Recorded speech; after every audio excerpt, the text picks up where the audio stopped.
उपस्थित उपासकांना, यानंतर आजच्या सामुदायिक प्रार्थनेच्या महत्त्वावर आदरणीय डॉक्टर संकेतजी काळे महाराज आपल्याला मार्गदर्शन करतील अशी मी त्यांना नम्र विनंती करतो.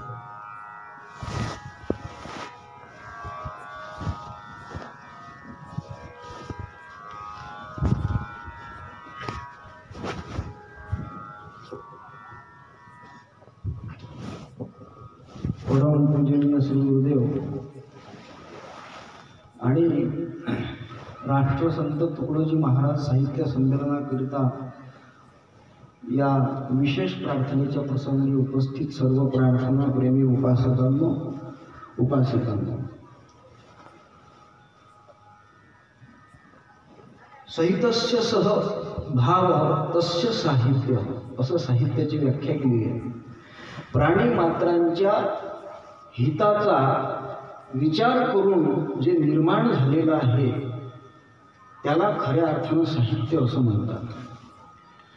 त्याचप्रमाणे राष्ट्रसंतांच्या साहित्याचा अविभाज्य अंग असलेलं आणि मूलभूत असलेलं स्वतंत्र साहित्य ही सामुदायिक प्रार्थना आहे.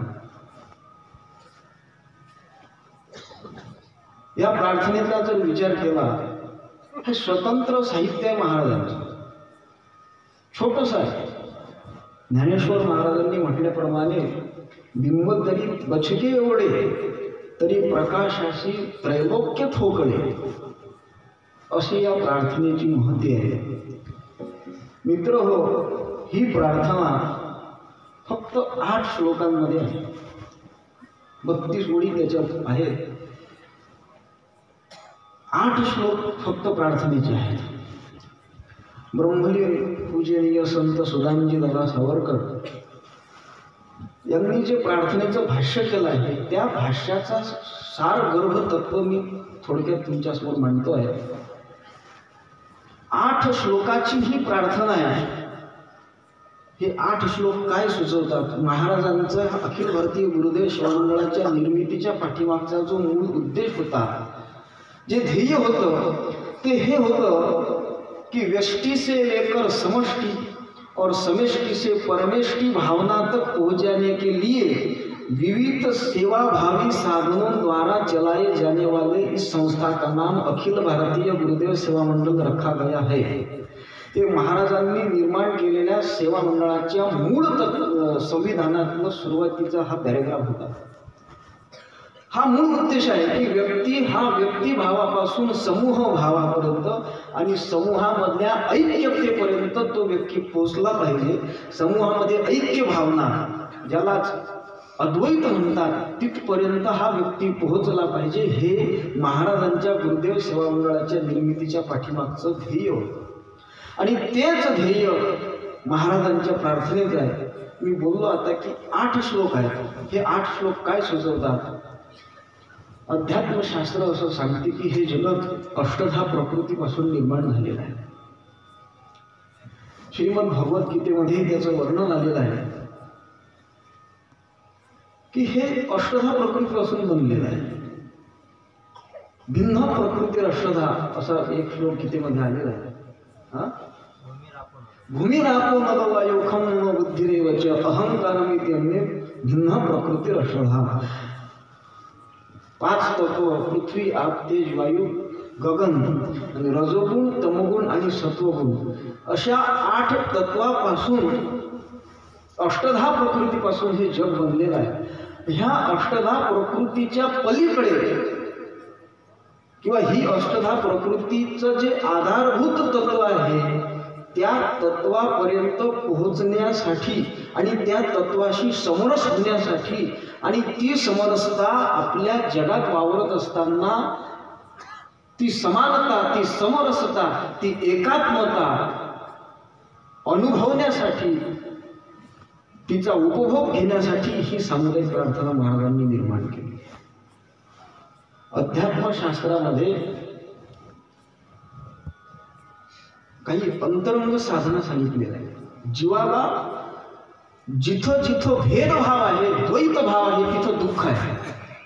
एकनाथ महाराजांनी एकनाथी भागवतात लिहिलं आहे की द्वितीया द्वै भयं भवति, ज्या ठिकाणी दुसरेपण आहे, हा परका, हा माझा, हा दुसरा, हा त्या पक्षाचा, हा त्या जातीचा, हा त्या धर्माचा, ही भावना ज्या ठिकाणी आहे त्या ठिकाणी दुःखाचाच अनुभव आहे. सुखाचा अनुभव जर घ्यायचा असेल तर त्यासाठी एकात्मताच असली पाहिजे, अद्वैतच असलं पाहिजे, ऐक्य भाव असला पाहिजे. अर्थातच ही प्रार्थना सुखाचा अनुभव आणून देणारी आहे. आणि प्रत्येकाची जी जीवनातली धडपड चालू आहे ही धडपड फक्त आणि फक्त सुखासाठी चालू आहे. मी त्याही पुढे बोलतो, सुखासाठी चालू नाही आहे, दुःखाचा संबंध नसलेल्या सुखासाठी चालू आहे. फक्त सुख जिथं आहे त्याची, दुःखाचा अजिबात एकही जीव असा नाही की त्याला दुःखाचा आनंद वाटतो. दुःख मला असावं असं वाटतं. नाथ महाराज म्हणतात, मज लागी दुःख व्हावे असे कोणी न भावी जीव. कोणीही दुःखाची अपेक्षा करत नाही, सगळे सुखाचीच अपेक्षा करतात. पण सुखाचा मार्ग, सुखाचा रस्ता मात्र आजपर्यंत कोणाला माहीत नाही. सुखाची प्राप्ती सुद्धा अजून झालेली नाही. सर्व सुखाच्या आशेतच आपला जन्म जातोय. परंतु ते सुख जीवाला प्राप्त व्हावं, समाजाला मिळावं, यासाठीच संत आपलं साहित्य निर्माण करत असतात. त्यासाठीची सामुदायिक प्रार्थना अवतरित झालेली आहे. सुख कशाला म्हणतात याची जाणीव जरी नसली तरी सुखाची अपेक्षा प्रत्येकाला आहे. आणि म्हणून सर्वात आधी संतांनी आम्हाला सुख कशाला म्हणतात ते सांगितले. सुख त्याला म्हणतात, जगाच्या पाठीवरची सर्वात सुंदर सुखाची व्याख्या संत सम्राट ज्ञानेश्वर महाराजांनी त्यांच्या ज्ञानेश्वरीमध्ये केलेली आहे. किंबहुना सोय जीव आत्मयाची लाहे, तेथ जे होय त्या नाम सुख. ज्ञानेश्वर महाराज म्हणतात, जीव हा स्वतःच्या मूळ स्वरूपाचा अनुभव ज्या क्षणी घेतो त्या क्षणी जे काही निर्माण होतं त्याला सुख असं म्हणतात. याला सुख म्हणतात असं सांगता येत नाही. तिथं जे काही होईल त्याला सुख असं म्हणतात. जगाच्या पाठीवरच्या साहित्य सम्राट म्हणून त्यांना कमी पदवी पडेल, साहित्याचं सागर असलेलं ज्ञानेश्वरी ज्यांनी निर्माण केली आहे, साहित्य रत्नांची खाणी असलेली, ते ज्ञानेश्वर महाराजांना सुद्धा सुखाची व्याख्या करता आली नाही. ते सुख जीवाला प्राप्त व्हावं यासाठी ही प्रार्थना निर्माण केलेली आहे. आणि हे सुख कधी निर्माण होतं, या खऱ्या सुखाच्या प्राप्तीसाठी आपल्या अध्यात्मशास्त्रामध्ये काही साधना सांगितलेल्या आहेत. श्रवण, मनन, निधिध्यासन, आणि त्यामध्ये ही अंतरंग साधन आहे. पण अत्यंत अंतरंग साधन जे आहे त्याला तत्त्वम पदार्थ शोधन म्हणतात. तत्वम पदार्थ शोधन हे सुखाच्या प्राप्तीचं अत्यंत अंतरंग साधन आहे. आणि ही जी सामुदायिक प्रार्थना आहे ही प्रार्थना सुद्धा अत्यंत अंतरंग साधन आहे. अध्यात्मशास्त्रामध्ये तत्वमसी असे एक महावाक्य उपनिषदांमध्ये आलेलं आहे. 4 वेदांचे 4 महावाक्य सांगितलेले आहेत. अहम ब्रह्मास्मी, अयमात्मा ब्रह्म, प्रज्ञानम ब्रह्म, आणि एक महत्त्वाचं वाक्य आहे ते तत्वमसी. आणि त्या तत्वमसी महावाक्याचं सारगर्भ चिंतन महात्म्याच्या सहवासात राहून करून घेऊन त्याचा अनुभव घेऊन तो समाजाला देण्यासाठी आपण समाजाशी समरस व्हावं, हा त्या तत्वमसी महावाक्याचा मूळ केंद्र आहे. तत्वमसी महावाक्य हा शब्द आपल्यासाठी नवीन जरी असला तरी त्याचा थोडक्यात अर्थ सांगतो. ज्या देवाची मी उपासना करतो, ज्या देवाच्या प्राप्तीसाठी मी साधना करतो, तो देव आणि मी वेगळा नाही, आम्ही दोन्ही एक आहोत, ही भावना, हा विचार, यालाच तत्वमसी महावाक्य म्हणतात. आणि हे तत्वमसी महावाक्य सक्रिय पद्धतीनं या प्रार्थनेमध्ये सामावलेलं आहे. राष्ट्रसंत तुकडोजी महाराजांनी असं म्हटलं आहे की विश्व मानव एक करणे का मुझे गुरुमंत्र है. हा विश्व मानवात ऐक्य भाव निर्माण करण्याचा मला गुरुमंत्र आहे असं महाराज म्हणतात. आणि तो ऐक्य भाव निर्माण करण्यासाठी ही प्रार्थना आहे, तो अद्वैत भाव निर्माण करण्यासाठी ही प्रार्थना आहे. म्हणून तुकडोजी महाराज हे जगद्गुरू होते. आपल्या भारतीय संस्कृतीमध्ये समाजाला मान्य असलेले 4 जगद्गुरू आहेत. कृष्णं वंदे जगद्गुरू, दुसरे जगद्गुरू भगवत पूज्यपाद जगद्गुरू शंकराचार्य, तिसरे जगद्गुरू अवतार तुकया नाम, जगद्गुरू तुका अवतार नामयाचा, आणि चौथे जगद्गुरू आरती राष्ट्रसंता जगद्गुरू कृपावंता. किंवा संत भुसरकर महाराजांनी म्हटल्याप्रमाणे जे जगाचे गुरु त्यांचे तुकडोजी नाम, असे 4 जगद्गुरू. आणि या जगद्गुरूला जगाला महामंत्र देण्याचा अधिकार असतो. म्हणून राष्ट्रसंत तुकडोजी महाराजांनी जगाला हा तत्वमसी महावाक्याचा बोध केलेला आहे. ही सामुदायिक प्रार्थना. या प्रार्थने त्याही पुढे बोलतो तपोमूर्ती संत गाडगेबाबांनी एका लेखामध्ये, गुरुदेव मासिकामध्ये बाबांचा लेख आला होता, त्या लेखामध्ये असं म्हटलेलं आहे की राष्ट्रसंत तुकडोजी महाराजांनी आपलं संबंध आयुष्य हे समाजाच्या हिताकरता खर्च केलं आहे, जगाच्या हिताकरता खर्च केलेला आहे, आणि त्यांचं कार्य हे एखाद्या जगद्गुरूप्रमाणे आहे, त्यांना जगद्गुरू म्हणत जा. हे गाडगेबाबांची वाक्य आहे. म्हणून राष्ट्रसंत तुकडोजी महाराजांसारख्या जगद्गुरूने दिलेला हा जगत कल्याणाचा महामंत्र आहे. या प्रार्थनेमध्ये तत्वमसी महावाक्य कसं सामावलेलं आहे सक्रिय पद्धतीने मी थोडक्यात बोलतो. तत्, त्वम आणि अशी असे तीन शब्द त्या वाक्यामध्ये आहे. तत् आणि त्वम. तत् म्हणजे देव, ईश्वर, गॉड, अल्लाह, आणि त्वम म्हणजे जीव, तुम्ही आम्ही सगळे, आणि असी म्हणजे एक आहे. हा विचार प्रार्थनेत कसा सामावलेला आहे. लोक म्हणतात तुकडोजी महाराजांचं साहित्य हे शास्त्रबाह्य आहे, परंतु तुकडोजी महाराजांच्या साहित्याची उंची किती आहे तुमच्या लक्षात येईल. एक छोटंसं तत्त्वम अशी तीन शब्दाचं विवरण म्हणजे 32 ओळी आहे. तत् म्हणजे देव, त्वम म्हणजे जीव. पहिले जे प्रार्थनेचे 5 श्लोक आहेत अष्टकामधले, हे 5 श्लोक त्वम पदाचा विचार सांगणारे आहे. त्वम म्हणजे जीव, जीव म्हणजे संकुचित वृत्ती ज्याची आहे त्याला जीव म्हणा. ग्रामगीतेच्या भाषेत जर बोलायचं झालं, ग्रामगीतेनं वर्णनच केलेलं आहे. दुसऱ्याची उणीव पाहता हसणे, दुसऱ्याची आपत्ती पाहुणी पडणे, दुसऱ्याची वैभव देखुनी जळणे, ही जी संकुचित वृत्ती आहे ही जीवदशेचं प्रतीक आहे. ही जीवदशा म्हणजे संकुचित वृत्ती. ही संकुचित वृत्ती आमच्यातली घालवण्याकरता सुरुवातीचे 5 श्लोक महाराजांनी लिहिले आहे. कोणते आहेत ते? हमको ना हम रहे अपने लिए, हमको सभी से कर्ज है. आमच्यातली संकुचित वृत्ती, आमच्यातली जीवदशा घालवणारे हे वाक्य आहे.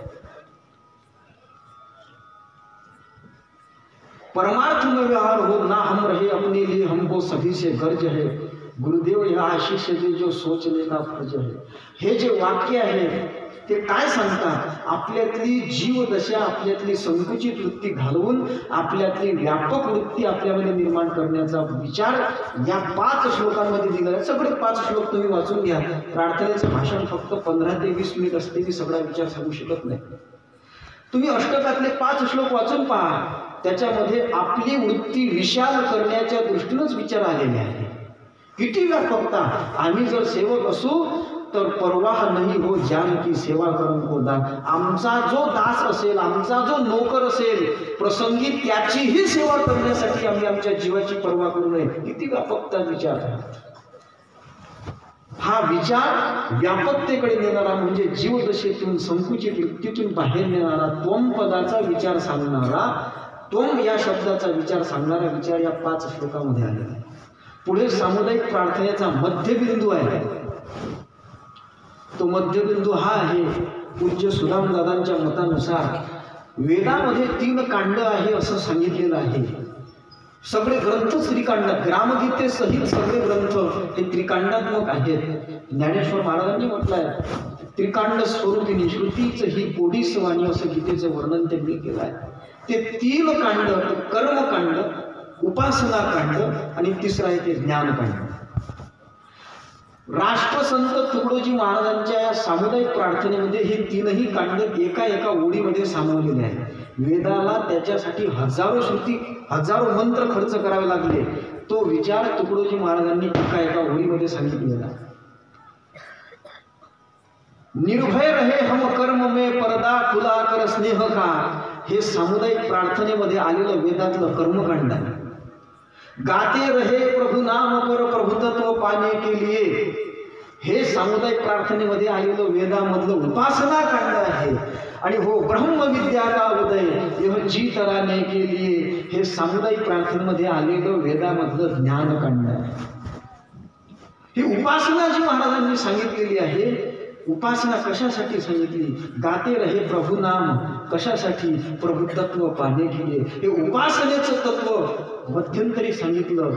हा विचार अत्यंत महत्वाचा आहे.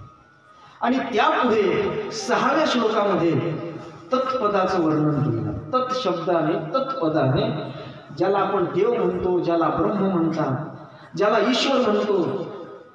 ग्रामगीतेमध्ये म्हटल्याप्रमाणे अल्लाह गॉड ईश्वर अहुर्मज निर्वाण शिव परमेश्वराशी ठेवा नाव एक गुरुदेव तोची माझा.